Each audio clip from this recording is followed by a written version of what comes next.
Hello student, Shri Deepchand Chaudhary महाविद्यालय में आपका बहुत बहुत स्वागत है। आज मैं आपको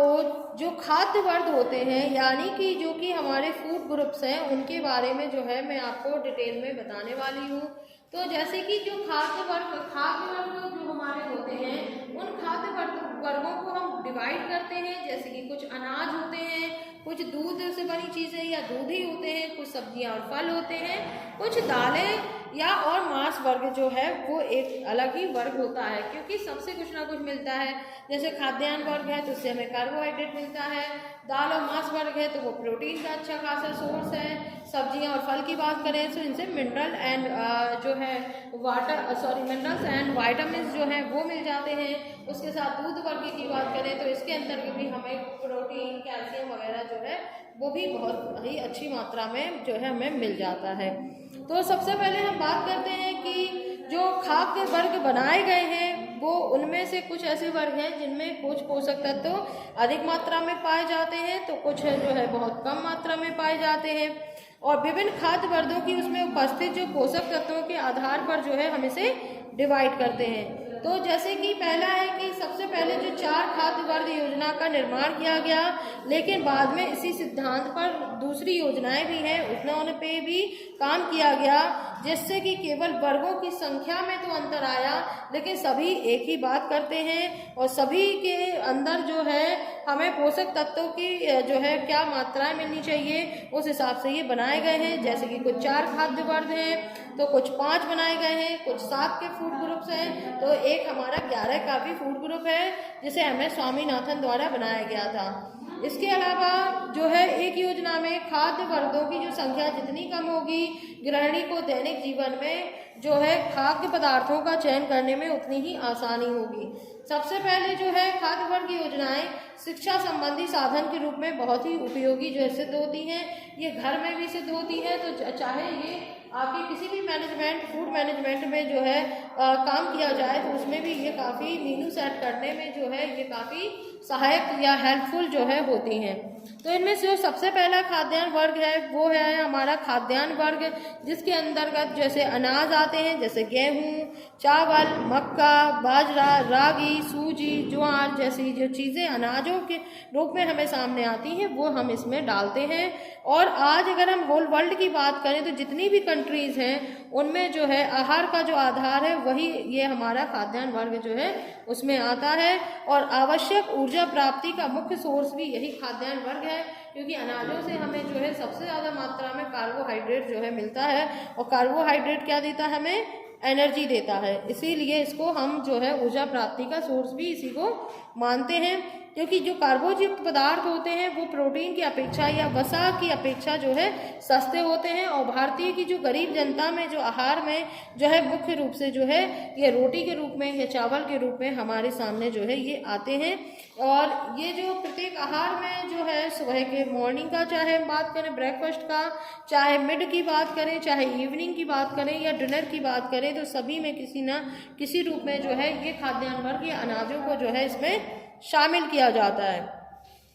इसके बाद हम दूसरा जो वर्ग है वो है हमारा दाल और मांस वर्ग का। ठीक है, इसमें दालें और स्पेशली जो मटन या चिकन या फिश के रूप में जो है यूज़ किया जाता है, और ये सबसे बड़ा सोर्स होते हैं हमारे प्रोटीन का, क्योंकि इसमें जितनी भी प्रकार की दालें हैं या मांस होते हैं वो सभी इसमें सम्मिलित किए जाते हैं। और किसी भी फैमिली की बात करें उसके आहार में जो सेकंड पोजीशन होती है वो इसी की होती है, क्योंकि दाल या मांस मछली के रूप में ज़रूर हमें दिखाई देते हैं। और शारीरिक वृद्धि के लिए भी जो है प्रोटीन प्राप्ति के मुख्य सोर्स यही दालें और मांस हैं, और इस वर्ग में सम्मिलित किए जाने वाले खाद्य वर्गों में विभिन्न किस्म के प्रोटीन और भिन्न भिन्न तरीकों से जो है इसमें होते हैं, और प्रत्येक आहार में शाकाहारी व्यक्ति को कोई एक दाल या मांसाहारी व्यक्ति को कोई एक मांसाहारी खाद्य पदार्थ जैसे अंडा, मांस, मछली आदि जो है वो सम्मिलित करना चाहिए, जिससे कि प्रोटीन का जो है पूर्ति हो सके, हमारे शरीर का निर्माण हो सके। इसके बाद इसमें जो दालें जो है इसके अंतर्गत जितनी भी दालें जैसे मूंग, मसूर, अरहर, चना, उड़द, राजमा, मोठ, काबुली, सोयाबीन, जितनी भी प्रकार की दालें होती हैं सभी को हम इनमें रखते हैं, क्योंकि भारतीय लोगों की जो अधिकतर शाकाहारी हैं और निर्धन हैं वो प्रोटीन के लिए जो है दालों पर ही डिपेंड है। इनके आहार में जो है नॉन वेज बहुत ही कम मात्रा में पाया जाता है और दालों में उपस्थित प्रोटीन का जो जैविक मूल्य जो है वो काफ़ी कम होता है, क्योंकि इनमें जो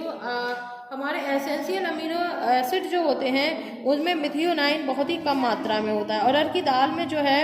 आवश्यक अमीनो अम्ल जो हमारा होता है वो ट्रिप्टोफैन जो है वो भी काफ़ी कम होता है। और दालों में जो है विटामिन बी कॉम्प्लेक्स के विटामिन विशेषकर थायमिन और फॉलिक अम्ल जो है अधिक पाए जाते हैं। इसके बाद बात करते हैं सब्जियां और फल वर्ग की। तो इस वर्ग में जितने भी प्रकार की सब्जियां और फल होते हैं उनको इसमें शामिल किया जाता है। सब्जियों को हम 3 रूप से डिवाइड करते हैं। एक होती है हरी पत्तेदार सब्जियां, दूसरी गहरी लाल और पीली सब्जियां और तीसरी होती है जड़ वाली सब्जियां। तो इनको हम करते हैं, जैसे हरी पत्तेदार में आप रख सकते हैं जैसे पालक है, चौलाई, मेथी, सरसों का साग, अरबी के पत्ते जो होते हैं इनको उसमें शामिल किया जाता है। गहरी लाल और पीली सब्जियों के अंतर्गत जो है गाजर, सीताफल, टमाटर आदि जो है इसमें सम्मिलित किए जाते हैं। वहीं जड़ वाली सब्जियों में आलू, अरबी, शकरकंदी आदि कुछ ऐसी जड़ वाली जो सब्जियां होती हैं जिनमें कार्बो जो है अधिक मात्रा में पाया जाता है उनको इसमें शामिल किया जाता है। और फलों के अंदर जितने भी फल होते हैं उन सभी फलों को इसमें हम इंक्लूड करते हैं, जैसे कि खट्टे रसदार फल जैसे आंवला, नींबू, संतरा जिसमें विटामिन सी बहुत ही ज़्यादा होता है और अन्य विटामिन जो है खनिज लवण भी जो है शर्करा भी इनमें पाई जाती है और ये खनिज लवणों विटामिन से जो है भरपूर होते हैं। इसके बाद दूध वर्ग की बात करें तो इसमें दही, पनीर, मट्ठा, छाछ और इसके अलावा चीज़, जितने भी दूध से बनने वाले प्रोडक्ट होते हैं उनको और दूध दोनों को इसमें इंक्लूड किया जाता है, क्योंकि इसमें क्या होता है दूध एक संपूर्ण आहार माना जाता है, क्योंकि इसमें सभी पोषक तत्व जो है वो पाए जाते हैं और इनमें प्रोटीन का अच्छा खासा सोर्सेज होते हैं और शरीर के लिए सभी जैविक मूल्य जो है इसमें पाए जाते हैं और ये शरीर के लिए उसका जैविक मूल्य भी अधिक हो जाता है। तो इस तरीके से हम देखते हैं कि ये 4 खाद्य वर्ग जो है काफ़ी बढ़िया से जो है काफ़ी अच्छा हमारे सामने ये निकल के आते हैं और इनसे कोई भी मीनू सेट करने में जो है आसानी होती है। धन्यवाद।